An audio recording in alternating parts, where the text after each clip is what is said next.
Parent परिवार को आत्मा से छुटकारा मिल जाता है। एड और लॉरेन वॉरेन इस केस को अपनी सबसे डरावनी फाइल्स में से एक मानते हैं। बाहर आती है और परिवार सुरक्षित हो जाता है।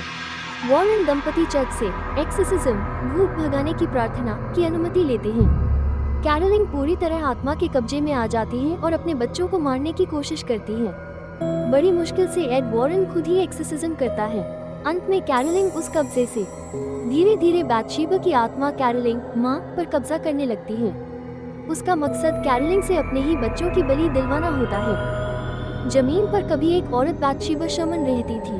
बैथशेबा शैतान की पूजा करती थी और उसने अपने बच्चे की बलि देकर आत्महत्या की थी। मरने के बाद उसकी आत्मा इस घर और इसके आसपास के इलाके को शाप देती है कि जो भी यहाँ रहेगा उसे बर्बाद कर दूंगी। घर वालों की हालत खराब होने पर वे एड और लॉरेन वॉरेन पैरानॉर्मल इन्वेस्टिगेटर्स को बुलाते हैं। लॉरेन एक क्लैरवॉयंट आत्माओं को महसूस करने वाली होती है, जो तुरंत महसूस कर लेती है कि घर में बुरी आत्मा है। जांच करने पर पता चलता है कि इस घर की बच्चों को अलमारी वार्डरोब से अजीब आवाजें सुनाई देती हैं। कैरोलिन माँ के शरीर पर नीले काले निशान बनने लगते हैं। रात में कोई अदृश्य आत्मा बिस्तर को हिलाती है और बच्चियों को डराती है, और रात में कोई अदृश्य शक्ति बच्चों को परेशान करती है। मूवी 1971 में शुरू होती है।